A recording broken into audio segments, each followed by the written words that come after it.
Welcome to the deep dive. You know that feeling, right? You're in conversation maybe with someone new, or you're trying to navigate a busy market, and, well, there's that perfect natural English phrase right there almost. But it just vanishes. That little hesitation, that sort of internal scramble when you just want to sound, you know, effortless, confident. Yeah, we've all been there. That linguistic limbo, as you put it. It's real. Well, you've definitely landed in the right spot. Our whole mission here is to give you that shortcut, that express lane to being genuinely well-informed, to getting practical knowledge fast, without feeling like you're drowning in jargon. Right. So today we're kicking off a really fascinating exploration.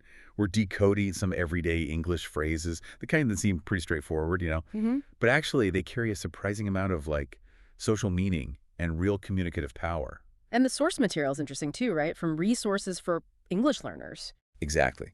We've pulled insights from excerpts aimed specifically at learners. So that means we get sentences in context, different scenarios, and crucially, really clear explanations that go way beyond just a dictionary definition. Okay, good. Honestly, I'm really intrigued and excited to unravel the subtleties here. These aren't just words. They feel like the invisible glue that makes daily conversation actually flow, gives it that natural rhythm we all want. Understanding them isn't just about boosting your vocabulary. It feels more like unlocking the pulse of real, everyday English. So, okay, let's unpack this. And what's truly fascinating here, if we kind of connect this to the bigger linguistic picture, is how these small, seemingly specific phrases are actually vital building blocks, absolutely vital for effective communication. Right. Not just optional extras. Not at all. We're going to do more than just define them. We'll dig into why they're used, pinpoint when they fit best, and really explore the subtle signals they send about, the speaker's intention and their social awareness. The why and when. That's key. Exactly. By understanding these deeper patterns, you'll be able to not just use these phrases correctly, but really internalize them. Make your English sound not just accurate, but genuinely authentic, engaging. Authentic. Love that.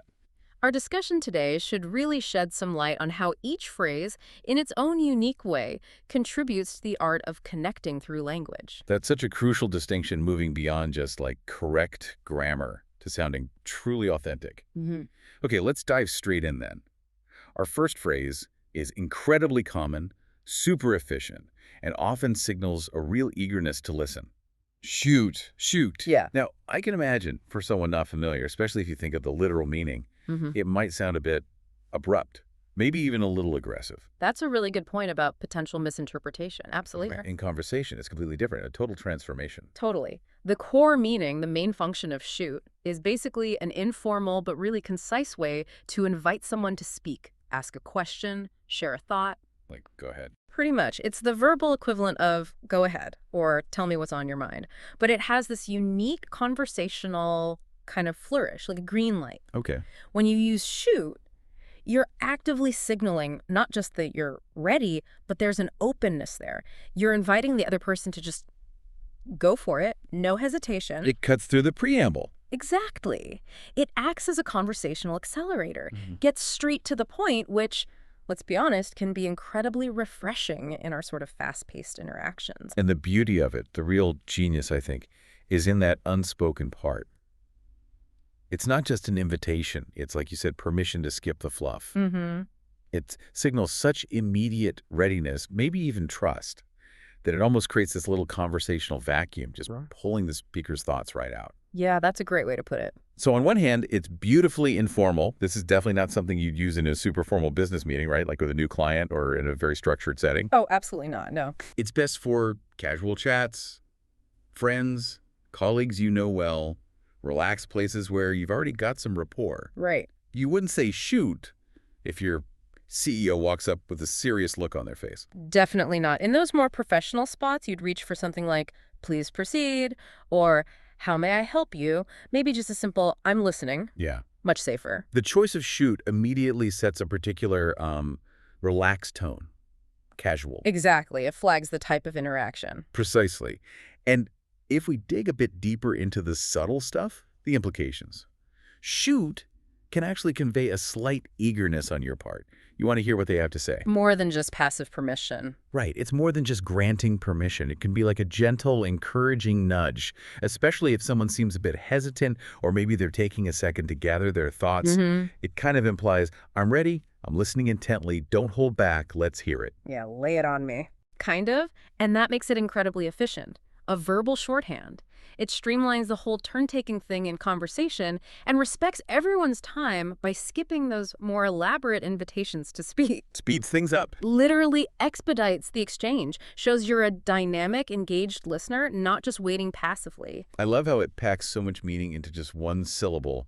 It really does project dynamic engagement. But I'm curious, are there situations where using shoot might, like, backfire? Or be misunderstood, even if it is casual? What if someone's about to deliver really bad news? Ooh, that's a thoughtful question. And yeah, it definitely highlights the nuances of context. While shoot generally implies openness if someone is visibly upset or you can tell they're about to drop some heavy news, Right. a really enthusiastic sheet might come across as, well, flippant maybe, insensitive, even if your intention was just to show you're ready to listen. Yeah, I can see that. Tone mismatch. Exactly. In those cases, something more empathetic like, go ahead, I'm here to listen, or even just a simple what's on your mind might be more appropriate. So it's about matching the phrase's energy to the conversation's emotional weight. You got it.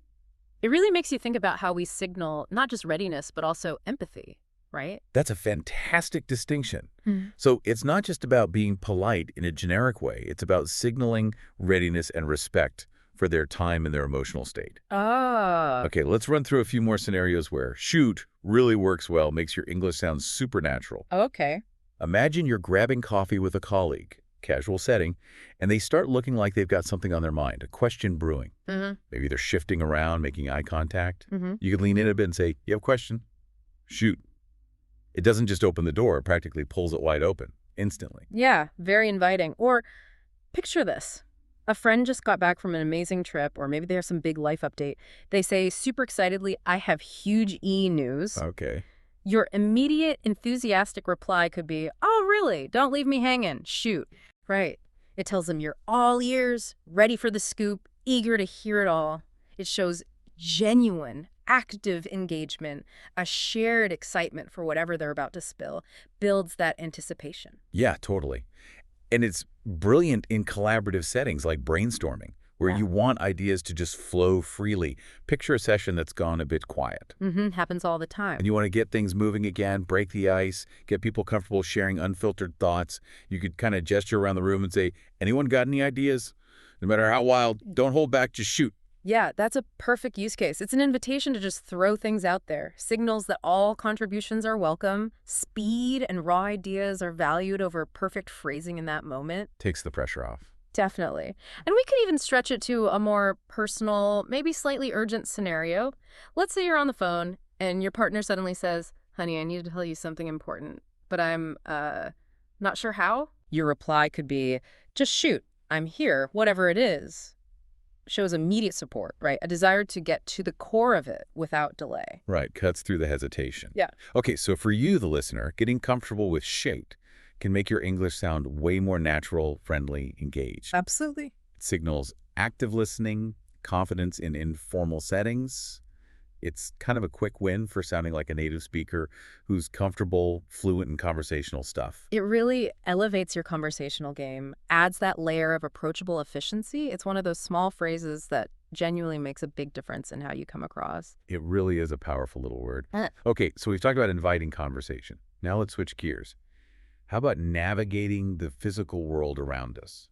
Politely, precisely. Ah, yes. This brings us to our next absolutely essential phrase. Could you tell me where something is? This is like bedrock stuff for anyone trying to find their way in an unfamiliar place. Totally fundamental. And the structure itself is just so elegantly designed for politeness, isn't it? Instead of the blunt, where is the bathroom? Right. Or, show me the exit. Right. Which can sound demanding. Exactly. We soften it right down. Could you tell me? That's just a classic universally understood softener for a direct question. Standard polite form. You're basically transforming what could feel like a demand into a gentle request. which obviously makes your question less imposing and way more likely to get a helpful, friendly response. Absolutely. It shifts the dynamic, inviting assistance rather than just extracting information. Yeah. And the power of this phrase really lies in that combination. It's direct enough, but it's inherently polite, Yeah. which makes it suitable for just a huge range of situations. So versatile. Incredibly. Whether you're talking to a complete stranger on the street, asking a shop assistant in a busy store, or even a colleague in a new office, it conveys your need clearly, but always courteously. And the flexibility of that word something. Yeah. That's genius, too. Isn't it? It's such a useful placeholder. You can swap in pretty much any specific noun or place. Wait. Like, could you tell me where the nearest ATM is? Or could you tell me where the restroom is? In a supermarket, maybe. Could you tell me where the pasta sauce is? Or in an office building, could you tell me where Jane Doe's office is? Okay. This adaptability just makes the phrase incredibly powerful, highly applicable across countless scenarios you might encounter. And there's that interesting sort of implicit thing going on, too, isn't there? By using, could you tell me, you're kind of implying that the person you're asking might know the answer rather than just assuming they do. Exactly. That subtle nuance adds another layer of politeness. It gives the other person an easy out, allows them to gracefully say, oh, I'm sorry, I actually don't know. If they can't help, they don't feel put on the spot or pressured. It's very respectful. Avoids making assumptions. It truly is. Let's illustrate with some clear, practical examples. Imagine you've just arrived in a new city, right? Stepped off the train, feeling a bit lost, trying to find your hotel. Okay, classic situation. You might approach someone who looks like a local and say, excuse me, I'm a bit turned around. Could you tell me where the nearest subway station is? Perfect. Polite, effective way to get crucial info from a stranger. They're much more likely to stop and help. Or, okay, picture being in a huge department store. So many aisles. Maybe you're looking for something specific like towels. You could politely ask a sales associate, pardon me, could you tell me where the bath linens are? It's common, practical, staff expect these questions. And this phrasing just makes it super easy for them to help without feeling, abruptly interrupted. And in a professional context, maybe your first day at a new job or you're visiting a different floor for a meeting, you need to find a specific room. Right. You need to find room 3B. You could confidently ask someone, maybe at reception or just a colleague you see, hi there, I'm looking for the marketing meeting. Could you tell me where meeting room 3B is? It's professional, courteous, efficient for navigating those unfamiliar workspaces. Immediately signals respect for their time. Makes sense. We could even think about, say, a library. You're trying to find a specific genre, maybe science fiction. Instead of wandering aimlessly for ages, you go to the information desk and ask, excuse me, I'm trying to find the sci-fi section. Could you tell me where those books are located? It's direct, but still deferential. Respects the librarian's expertise. Or even a slightly different context. You're at a friend's house for the first time, maybe a party, and you need to use the facilities. Yeah. Instead of just saying, where's the toilet? Yeah. You might subtly ask your friend, hey, could you tell me where the bathroom is? Universally understood, polite, avoids any potential awkwardness. Yeah, much smoother. Yeah. So for you, the listener, really mastering this phrase, it instantly empowers you. Navigate new places, find what you need, interact confidently with people. Absolutely. It boosts your independence, cuts down on potential frustration when you're trying to locate something. It's just a key to unlocking greater self-reliance and smoother interactions, really, in any English-speaking environment. Helps you move through the world with more ease. It truly is a fundamental phrase for daily life. And its structure, could you tell me, teaches us so much about constructing those indirect requests, expressing politeness naturally in English. Okay, now let's transition to a phrase that often follows a polite interaction. The subtle art of graciousness. Don't mention it. Don't mention it. This is one of my personal favorites. It has this understated elegance, and it says so much in just 3 little words. It really does. It's such a common and, gracious response to hearing thank you. When someone expresses gratitude, saying don't mention it, signals that whatever you did, the favor or action, was really no trouble at all. Or maybe that their gratitude, while appreciated, isn't strictly necessary. That's a perfect description. It effectively positions itself as a really versatile alternative to the standard "you're welcome." But as you say, it often carries a slightly more casual, sometimes even a more humble tone. Right. Different flavor. Exactly. While you're welcome is always fine, always appropriate, a perfectly good default, don't mention it, can add this touch of warmth, maybe familiarity, a sense of ease, especially for smaller things or with people you have a more relaxed relationship with. Like it implies it was nothing. Pretty much. Yep. It implies a shared understanding that these little acts of kindness are just part of the natural flow of interaction, not something that needs a big formal thank you every time. And that underlying feeling, the sentiment behind it, Yeah. is so important to get right. This phrase really suggests the deed was minor, or maybe that helping was genuinely a pleasure for you, which in turn makes the other person feel totally at ease. Like they don't owe you big time or that they haven't put you out. It subtly downplays any effort involved, reinforcing that your help was given freely, no strings attached, no expectation of grand acknowledgement. It's almost like a verbal shrug, isn't it? That just says, oh, it was nothing, really. Happy to do it. It's a little masterclass in social humility. Totally. And the contrast with "you're welcome" is interesting to explore more. Like you said, "you're welcome" is standard, always polite. But sometimes, maybe it can feel a tiny bit formal, Yeah. especially for really small, everyday favors. Yeah, I think so.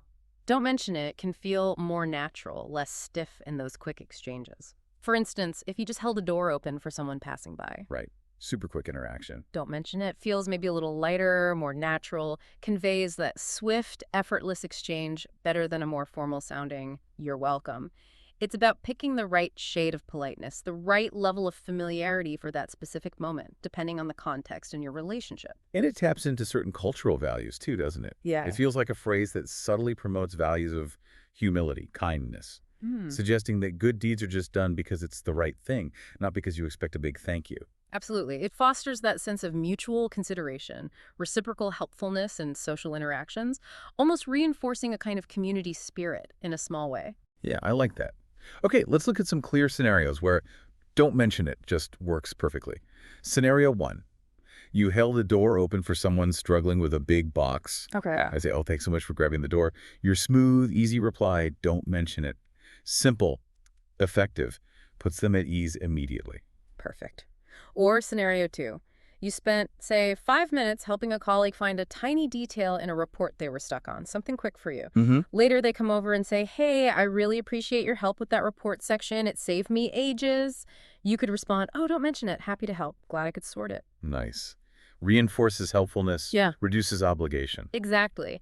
And scenario 3, maybe a friend needed an unexpected ride to the train station. It was slightly out of your way, but you didn't mind. When you drop them off, they say, seriously, thank you for going out of your way. I really owe you one. Okay. Your answer, don't mention it anytime, conveys it was no big deal, easily done.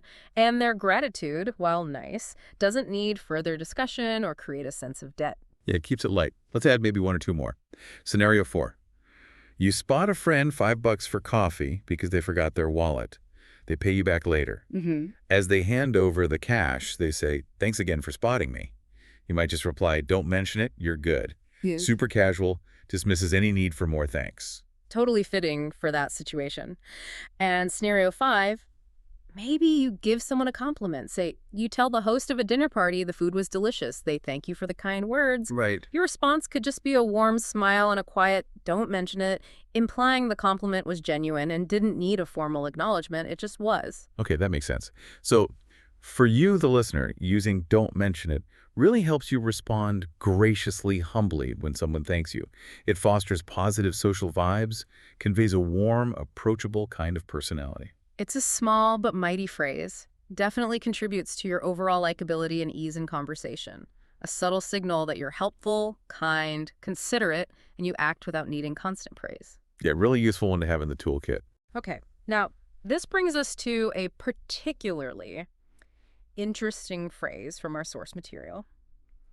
One that might challenge some of our typical understandings of English usage, maybe, but precisely because of that, it offers a really valuable lesson in linguistic flexibility and critical interpretation. Okay, I'm intrigued. Which one is this? The phrase is, would you mind going something? Would you mind going something? Okay, yeah, that immediately strikes me as clever because the structure itself, would you mind verb plus ing, that part is super common. Oh, absolutely standard. It's a fantastic, highly deferential way to ask for a favor or an action, really emphasizes your consideration for the listener's comfort, their willingness, puts the burden of saying no very lightly on them. Very polite. You hear it constantly with common, totally idiomatic verbs like, would you mind opening the window? Would you mind waiting here for a sec? Or would you mind helping me lift this? All perfectly normal examples. That structure establishes that familiar, polite context that English learners are usually taught as standard. Right. Exactly. Now, the specific phrase, would you mind going something, as presented in our source, it is quite unique. And let's be really clear up front.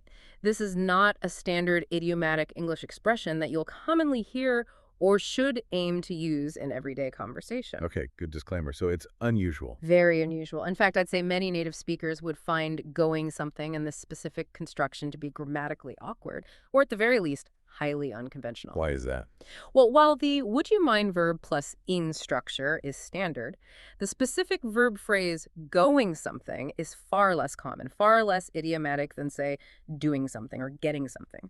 Normally, the verb go or going implies movement towards a place or maybe entering a state like going crazy or going bankrupt or going green. Right, or going shopping. Exactly. So using going something as a direct standalone action verb phrase, it really pushes the boundaries of typical English usage quite significantly. Okay, that's a crucial distinction for our listeners, so it's not standard. But if someone did encounter this phrase, or maybe even attempt to use it, how should we approach it? How do we decipher the intent behind it, given it's not the usual choice? What's the takeaway here beyond just flagging it as odd?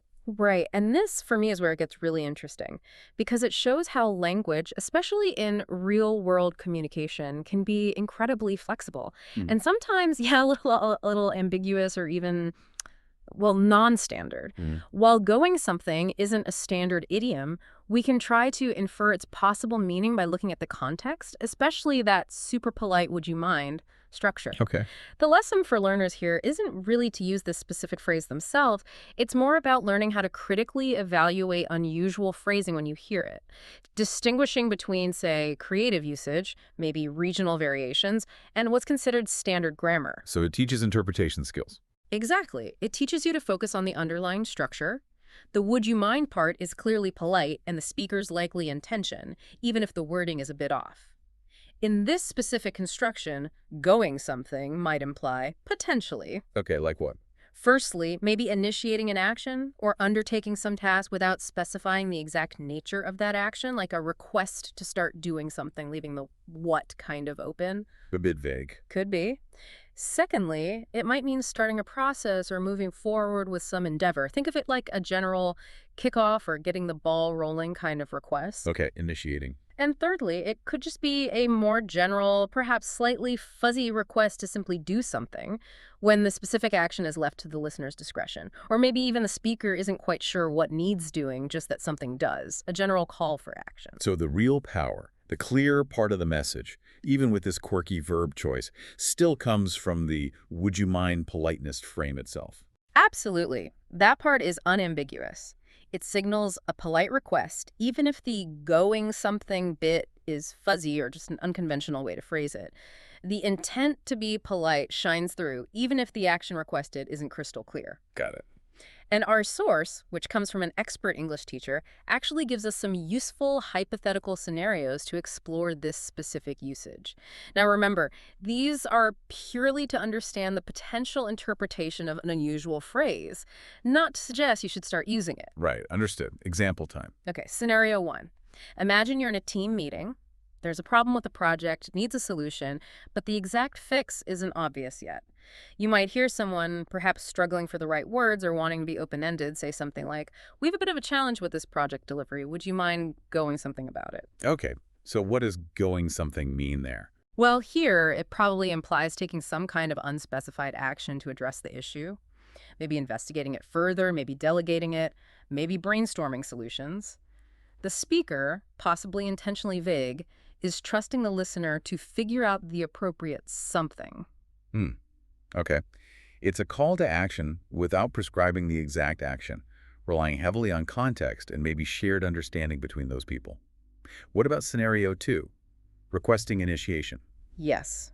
For instance, The preparations for the conference haven't really started yet, and honestly, we're running short on time. Would you mind going something to get things moving? Okay. Going something there means. In that context, it pretty clearly suggests starting the process, initiating the steps needed to get those preparations underway. It's about kickstarting the effort, likely because the speaker just wants any progress, not necessarily a specific predefined first step. Just start. Got it. Get the ball rolling. And the last one, a vague request for help when someone's overwhelmed. Absolutely. Scenario 3. Someone says, look, I'm completely swamped with these reports. I honestly don't even know where to begin. Would you mind going something to help lighten the load? And going something there is. It probably implies doing any unspecified helpful action, whatever the listener feels they can do or whatever they identify as most useful in that situation. It's a very open-ended plea for assistance wrapped in that polite, would you mind structure. But again, the actual phrasing, going something, remains highly unusual.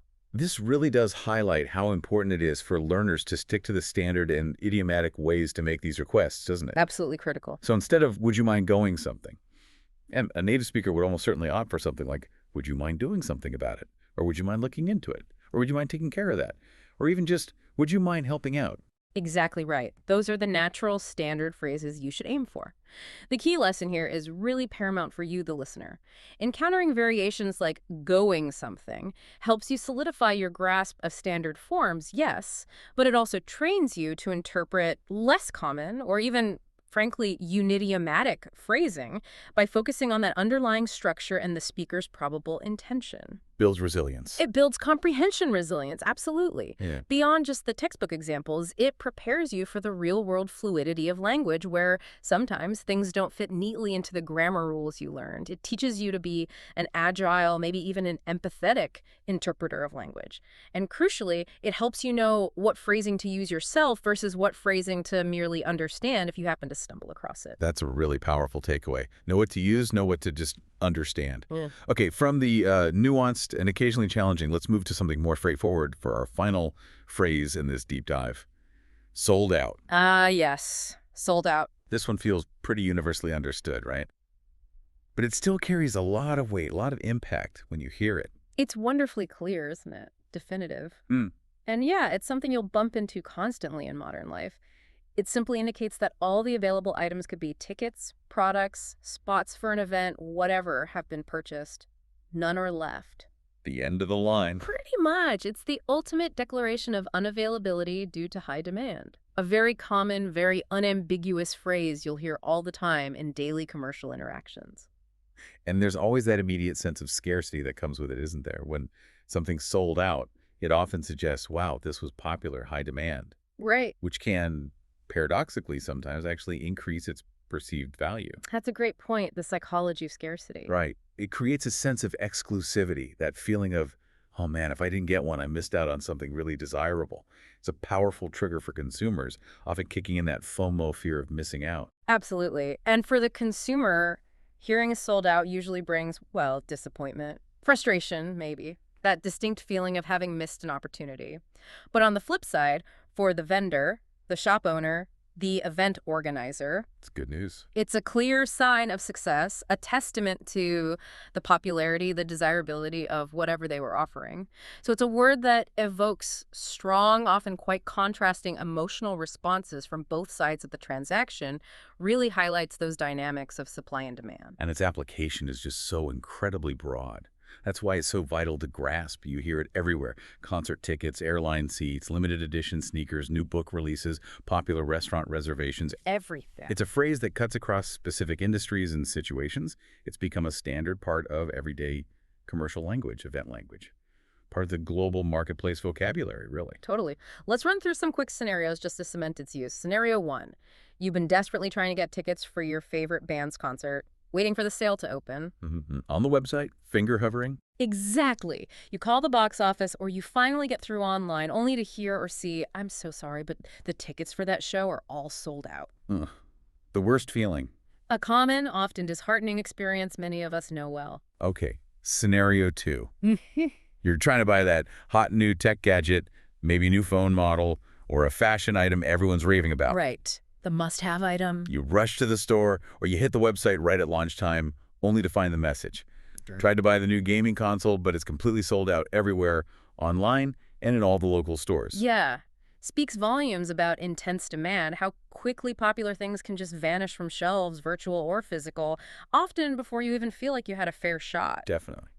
And scenario 3, you're planning a special dinner, maybe an anniversary, at a really popular, maybe quite fancy restaurant, hoping to get a reservation for Saturday night.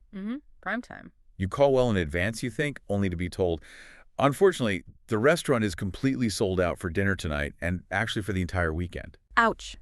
Means you definitely need Plan B, or try again next month. Highlights the importance of planning way ahead for popular spots, especially during peak times. For sure. Let's squeeze in a couple more quick ones. Scenario 4. You want to take a specific workshop, maybe learn pottery or coding at the local community center. Okay. You check their website, find the class listing, and right next to it, big letters, "This workshop is sold out." Tells you immediately, missed your chance this time around. Look for future dates or maybe a different class. Simple and clear. And scenario 5. Even something as basic as a particular type of bread at your favorite local bakery. Like the sourdough everyone loves. Exactly. You walk in mid-morning hoping to grab a loaf, but the baker just shrugs apologetically and says, "Sorry, we baked extra today, but that sourdough is completely sold out already. You'll have to try coming earlier tomorrow." A common, everyday shopping frustration. Right. So, for you, the listener, understanding sold out is just absolutely crucial for comprehending availability, for planning your purchases or event attendance, for managing your own expectations. Saves time and hassle. Totally. It helps you quickly grasp a key piece of information in all sorts of commercial and event contexts. Saves you time, effort, potential disappointment, allows you to react and adapt effectively. Okay, that's gone. What's next? Exactly. So, wrapping this all together, what does this deep dive mean for you as you navigate the complexities but also the joys of English? As we've seen, these phrases that seem small, maybe even humble, "Shoot, could you tell me where something is? Don't mention it," are slightly odd, "Would you mind going something?" Oh. And sold out, they really are the fundamental building blocks of natural flowing conversation. They really are, the nuts and bolts. And mastering them isn't just about memorizing definitions off a list. It's about understanding their context, their subtle emotional weight, the social cues they send, and even, like with going something, the lessons you can learn from linguistic quirks or anomalies. That's precisely it. True fluency, real communicative competence, goes so far beyond just knowing grammar rules or having a mass vocabulary list. Right. It's about application. It involves internalizing these practical expressions, understanding their idiomatic use, knowing when they feel right, and deploying them effectively to build rapport, to connect. These phrases, from an inviting shoot signaling immediate engagement to a definitive sold out conveying clear commercial reality, they just enable smoother, more authentic communication. They significantly reduce those potential communication barriers or moments of awkwardness. Yeah, they grease the wheels of conversation. That's a good way to put it.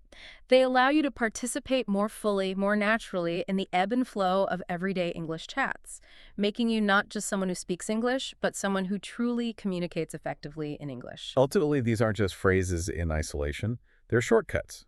Shortcuts to sounding more natural, to picking up on subtle social cues, and just navigating everyday interactions with way more confidence and ease. Absolutely. They empower you to move from just being understood, which is great, to being truly connected and feeling authentic in your English communication. Well said.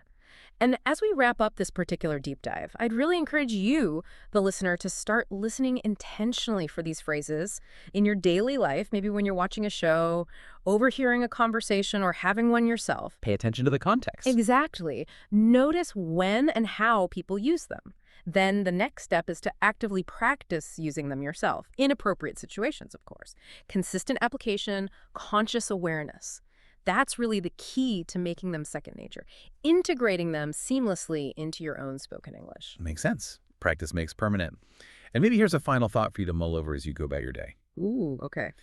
How does understanding the subtle power packed into these everyday phrases, from the humble "don't mention it" to the direct "shoot," and even appreciating the nuances of less common ones like our "going something" example, how does that open up a deeper appreciation for language itself, for its living, evolving, sometimes wonderfully unpredictable nature? And how does that deeper understanding empower you to communicate not just accurately, but authentically, to bring more of your whole self to every English interaction you have? That's a great question to ponder. Thank you for joining us on this illuminating journey, I hope, into the heart of everyday English expressions. Until next time on the deep dive, keep listening, keep learning, and yeah, keep diving